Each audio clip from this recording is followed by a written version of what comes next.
under the Whyte notation for the classification of steam locomotives by wheel arrangement. 440 represents the arrangement of 4 leading wheels on 2 axles, usually in a leading bogie, 4 powered and coupled driving wheels on 2 axles, and no trailing wheels. Almost every major railroad that operated in North America in the first half of the 19th century owned and operated locomotives of this type. Due to the large number of the type that were produced and used in the United States, the 440 is most commonly known as the American type, but the type subsequently became popular in the United Kingdom, where large numbers were produced.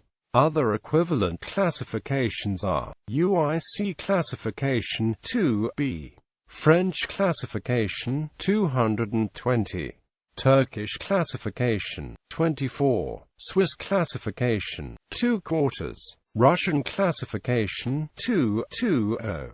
Overview. The first use of the name American to describe locomotives of this wheel arrangement was made by Railroad Gazette in April 1872. Prior to that, this wheel arrangement was known as a standard or eight-wheeler. This locomotive type was so successful on railroads in the United States of America that many earlier 420 and 240 locomotives were rebuilt as 440s by the middle of the 19th century. Several 440 tank locomotives were built, but the vast majority of locomotives of this wheel arrangement were tender locomotives. American development. 5 years after new locomotive construction had begun at the West Point Foundry in the U.S. with the 040 best friend of Charleston in 1831, the first 440 locomotive was designed by Henry R. Campbell, at the time the chief engineer for the Philadelphia, Germantown and Norristown Railway. Campbell received a patent for the design in February 1836 and soon set to work building the first 440. For the time, Campbell's 440 was a giant among locomotives. Its cylinders had a 14 inches bore with a 16 inches piston stroke. It boasted 54 inches diameter driving wheels, could maintain 90 pounds per square inch of steam pressure and weighed 12 short tons. Campbell's locomotive was estimated to be able to pull a train of 450 short tons at 15 miles per hour on level track, outperforming the strongest of Baldwin's 420's interactive EFT by about 63%. However, the frame and driving gear of his locomotive proved to be too rigid for the railroads of the time, which caused Campbell's prototype to be derailment-prone.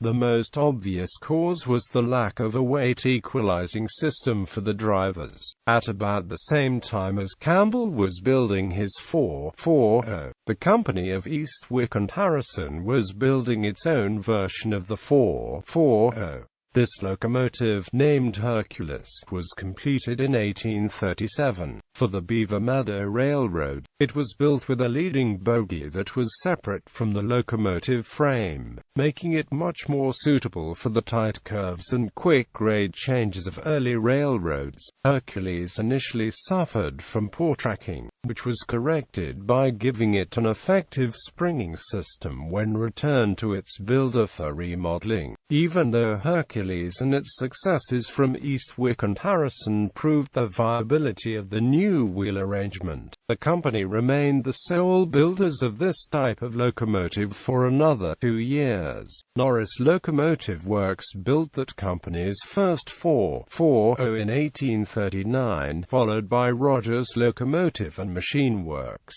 the Locks and Canals Machine Shop and the Newcastle Manufacturing Company in 1840. After Henry Campbell sued other manufacturers and railroads for infringing on his patent. Baldwin settled with him in 1845 by purchasing a license to build 440s.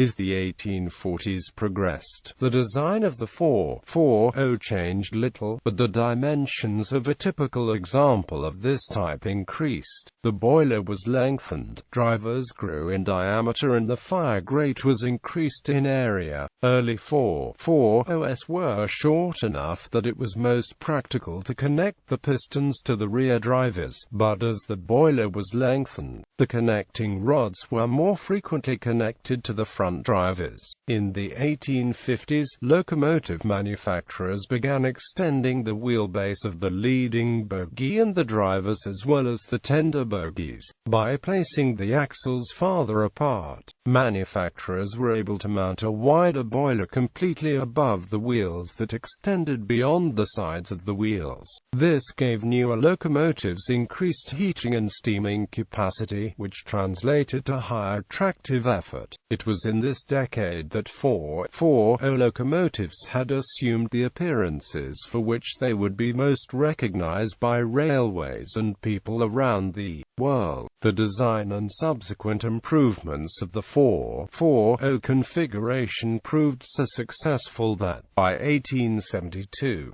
60% of Baldwin's locomotive construction was of this type, and it is estimated that 85% of all locomotives in operation in the U.S. were 440s. However, the 440 was soon supplanted by bigger designs, like the 260 and 280. Even though the 440 wheel arrangement was still favored for express services, the widespread adoption of the 460 and larger locomotives eventually helped seal its fate as a product of the past.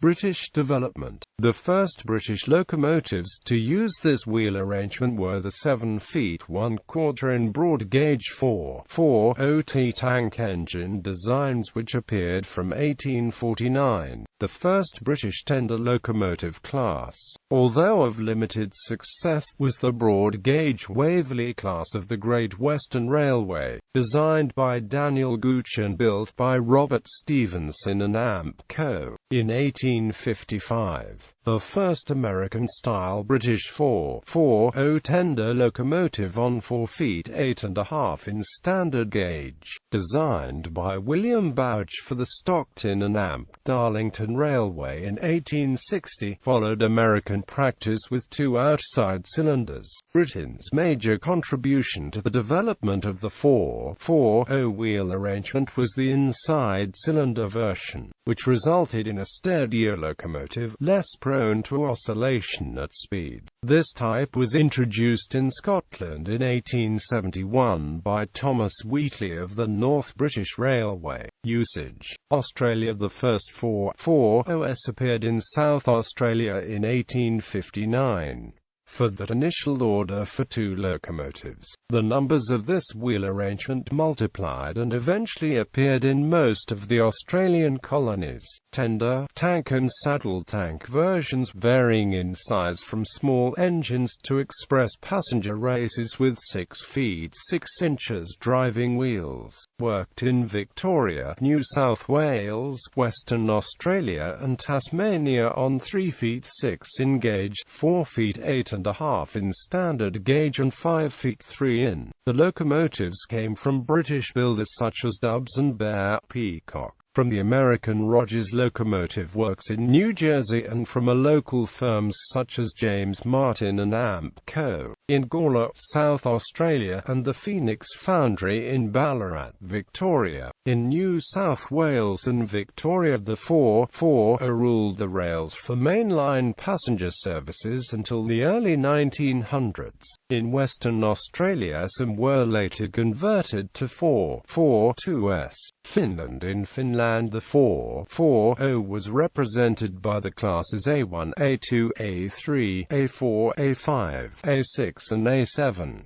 The Class A4 was a class of 9 locomotives, built in 1872 and 1873 by the Baldwin Locomotive Works for use on the Hanko-Hyvinkää Railway. The Finnish steam locomotive Class A5 was a class of only 2 locomotives, built in 1874 and 1875 by the Finnish State Railroads workshops in Helsinki.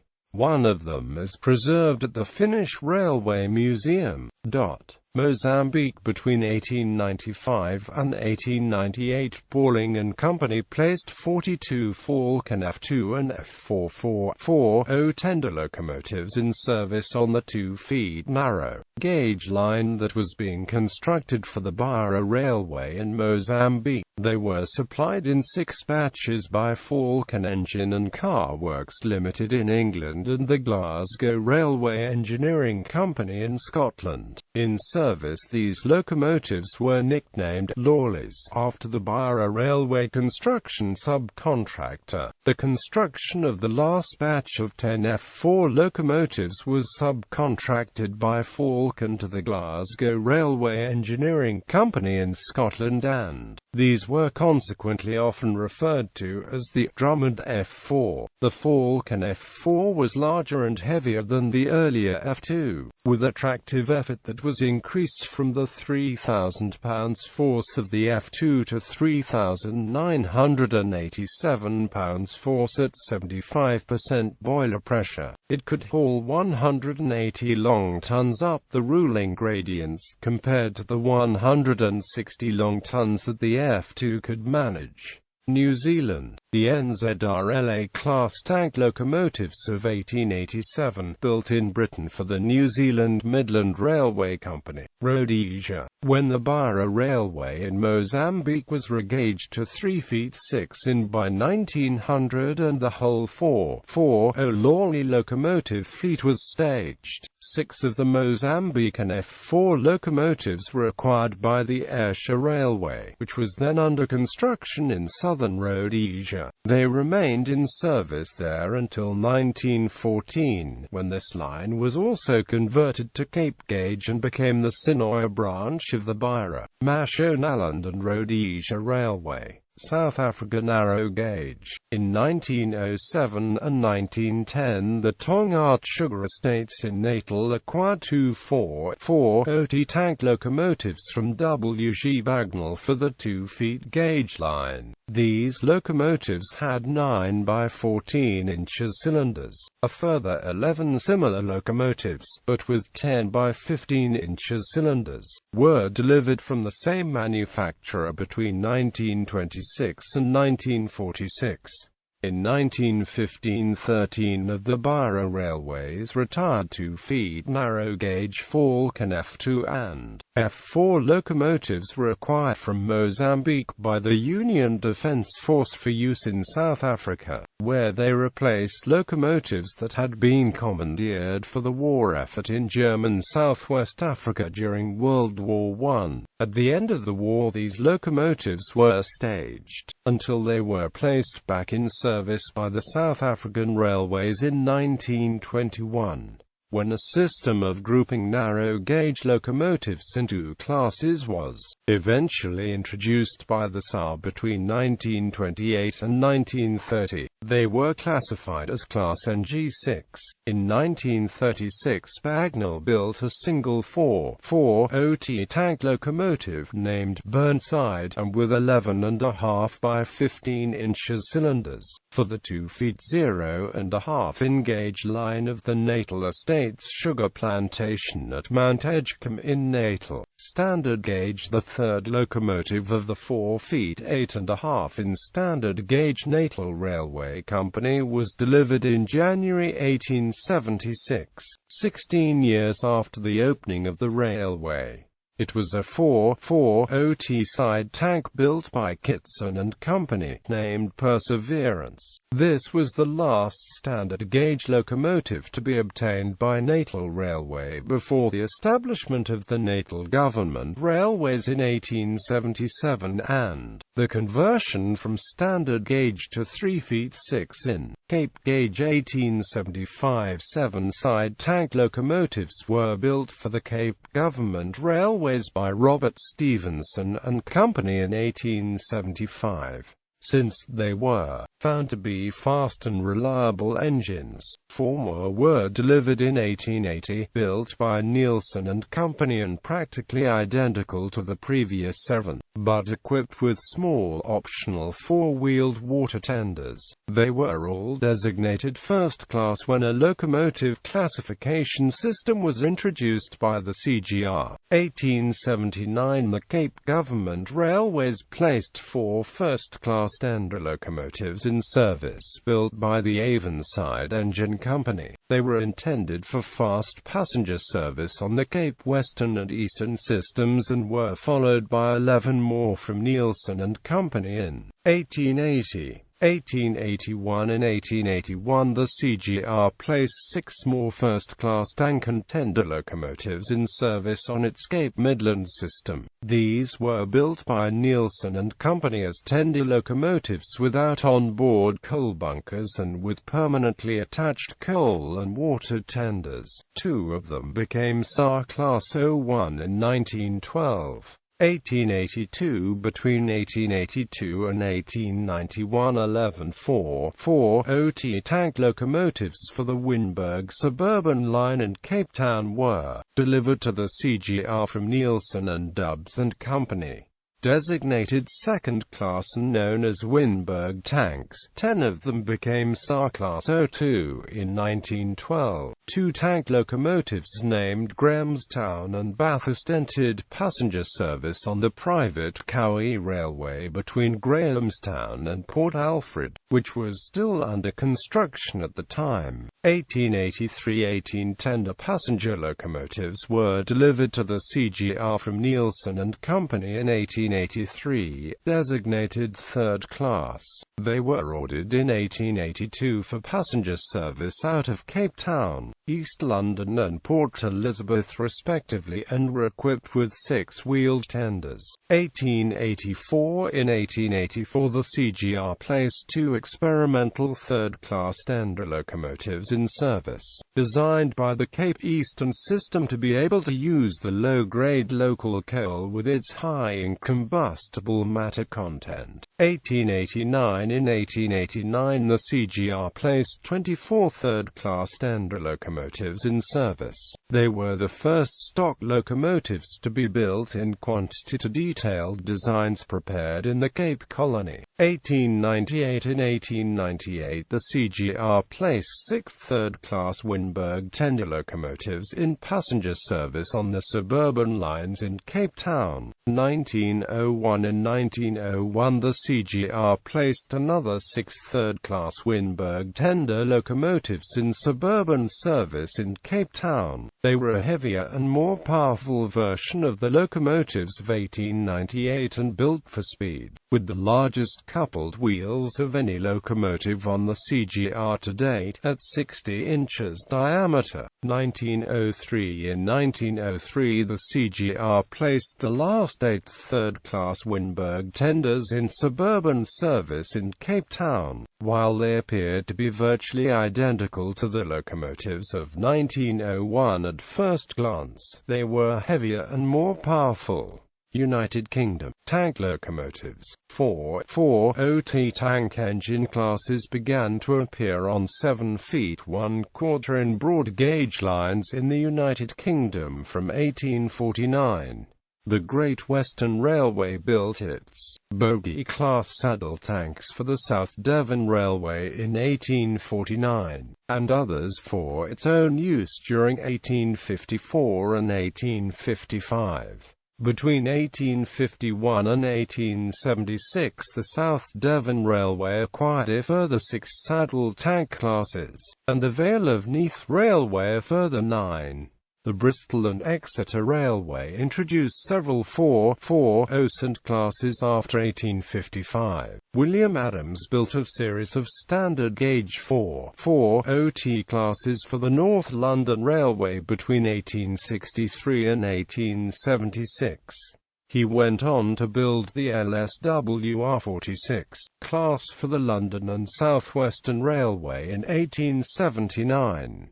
Other British 440 types included the A-class of the Metropolitan Railway, built by Peacock and Company from 1864, and the Highland Railway O-class of 1878 and P-class of 1893–94. Also in 1864, John Lambie of the Caledonian Railway built 12 Class 1 440 locomotives. Inside cylinder tender locomotives between 1876 and 1903. Samuel W. Johnson of the Midland Railway built 350 inside cylinder tender locomotives to various designs, notably the Midland Railway's 483 class. The type was particularly refined by John F. Mackintosh of the Caledonian Railway with his Dunalister and Breadalbane classes of 1896 to 1898. In addition, Wilson Worsdale of the North Eastern Railway designed 6 classes between 1896 and 1909. Other notable classes included the London and South Western Railway's T9 class of 1899 and the London and North Western Railway's precursor class of 1904. For the mid-1890s until after the First World War, the inside cylinder 440 was the standard type for British express passenger trains, although several classes were also used in mixed traffic service in later years. The Great Western Railway preferred to retain outside frames on their inside cylinder 440s. One member of its City class, the City of Truro, designed by George Jackson Churchward and built at the GWR's Swindon Works in 1903, was reputedly the first steam locomotive in Europe to travel in excess of 100 miles per hour, reaching a speed of 102.3 miles per hour on the 9th of May 1904 while hauling the Ocean Mails special from Plymouth to London's Paddington Station. Although the inside cylinder 440 had largely been superseded by larger locomotives for mainline express trains by 1920, the type remained in use in Scotland and East Anglia, where lines that could not support heavier, larger locomotives were common. Thus both the Great Eastern Railway's Claude Hamilton classes of 1900 to 1911 and the Great Central Railway's Director classes of 1920 were perpetuated by the London and North Eastern Railway in 1923. Until 1932 the London, Midland and Scottish Railway also continued to build its Class 2P of traditional inside cylinder 440s for secondary passenger working. 3-cylinder tender locomotives. Experiments were conducted with 3-cylinder compound locomotives by Wilson Worsdale of the North Eastern Railway in 1898, Samuel W. Johnson of the Midland Railway in 1901 and Francis Webb of the London and North Western Railway. Of these, the development of Johnson's design by Richard Dealey of the Midland Railway into the 1000 class was the most successful. This class continued to be built by the London, Midland and Scottish Railway after 1905 until 1932 with the almost identical LMS compound 440. British 3-cylinder simple expansion locomotives included Nigel Gresley's LNER Class D49 Huntonshire 440s of 1927-28. However, the most powerful and one of the most successful 440 designs ever constructed was the Schools class of the Southern Railway, designed by Richard Maunsell and built between 1930 and 1935. These were used on secondary express trains between London and South Coast towns, until the withdrawal in 1962. United States of America. Since the first locomotives in the United States were imported from the UK, the British 4 feet 8.5 in standard gauge was also adopted by the first U.S. railroads. When new locomotive construction began in the U.S. in 1831, some new railroads opted for a different gauge, resulting in breaks of gauge as railroads began to be joined together. Apart from freight reloading issues, another result was that new locomotives for some of these railroads had to be delivered on flat cars. The 440 played a major role in the development of rail transport in the U.S. Some of the notable 440 locomotives that saw service on U.S. railroads are: the General, built in 1855 by Rogers, Ketchum and Amp Grosvenor in Paterson, New Jersey, was the fleeing locomotive during the Great Locomotive Chase of the American Civil War. Walt Disney World Railroad No.